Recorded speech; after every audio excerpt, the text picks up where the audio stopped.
On va poursuivre avec le Dow Jones. Le Dow Jones, alors en l'absence de données macroéconomiques à cause du shutdown qui va atteindre une durée record, eh bien les investisseurs se tournent vers les résultats d'entreprises qui sont plutôt mitigés. Le Dow Jones cède du terrain. Est-ce que c'est une situation, est-ce que ce sont des niveaux qui sous-entendent une première alerte ou on ne s'en fait pas, c'est juste une simple respiration? Alors effectivement, c'est une question qui se pose et comme aurait dit Monsieur Chirac, les emmerdes, ça vole toujours en escalerie, je cite. Et c'est vrai qu'actuellement, au vu de la baisse que nous avons sur les indices américains, et notamment le Dow Jones, la première question à se poser, c'est quelles vont être les conséquences ailleurs aussi par rapport au Dow Jones, puisque de nos jours, avec l'interconnexion entre les différentes places boursières, entre tous les éléments au final qui sont très connectés, de plus en plus connectés au final, cette baisse sur le Dow Jones pourrait déjà signifier que tout l'ensemble, on va dire, indiciel, notamment américain, puisse corriger dans les prochains jours. Et on se rend compte également d'une chose, c'est que nous sommes sur un niveau qui devient un niveau de polarité. Si ce niveau tient, on peut encore une fois repartir un peu plus haut, un peu comme pour le Bitcoin. Mais c'est vrai qu'à mon sens, les indices américains, et notamment le Dow Jones, sont bien trop hauts. Encore une fois, par rapport à l'économie réelle et l'économie boursière, il y a un gap qui est stratosphérique. Alors, c'est normal qu'il y ait un gap entre les deux, mais pas d'une telle ampleur.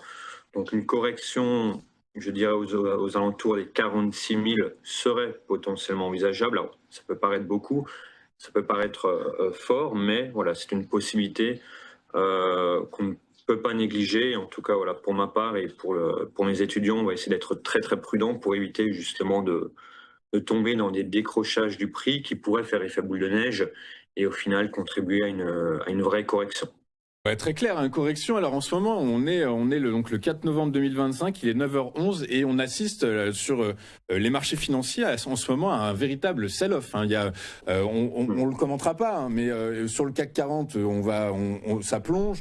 Sur le DAX, sur le FTSE, il y a un environnement qui est quand même très délétère aujourd'hui, hein, que ce soit les valorisations qui sont jugées trop élevées, ce soit potentiellement le risque de bulle de l'IA et de la tech aux États-Unis, le discours des banquiers centraux américains qui amène du doute. Résultat, qu'est-ce que vous en pensez, vous, Guillaume? En vrai, on assiste quoi? C'est une correction nécessaire ou c'est plus profond quand même?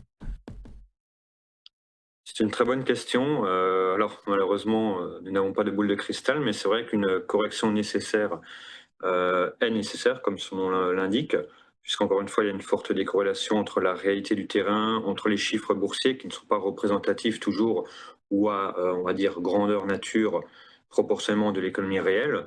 Donc une correction doit être faite techniquement.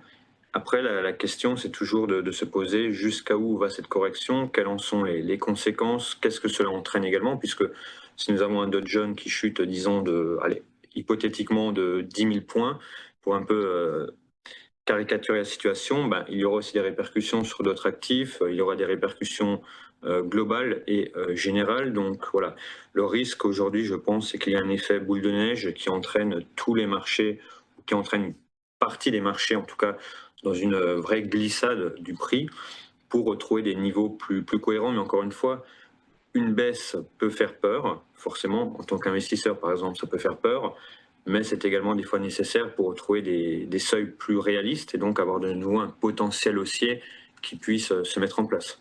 Très clair, hein, effectivement, vous avez tout à fait raison. C'est ce que disent les investisseurs, notamment aux États-Unis, hein, qui disent ouais, alors effectivement, de toute façon, tout est allé beaucoup trop vite et trop haut. Il faut que les marchés respirent, se reprennent. Donc voilà, le sell-off aujourd'hui, ce matin, tout est rouge. Hein, donc en vrai, voilà, valeur refuge comme valeur risquée, tout se dézingue ce matin. Voilà, bon, c'est intéressant de le commenter et c'était intéressant d'avoir votre explication, Guillaume.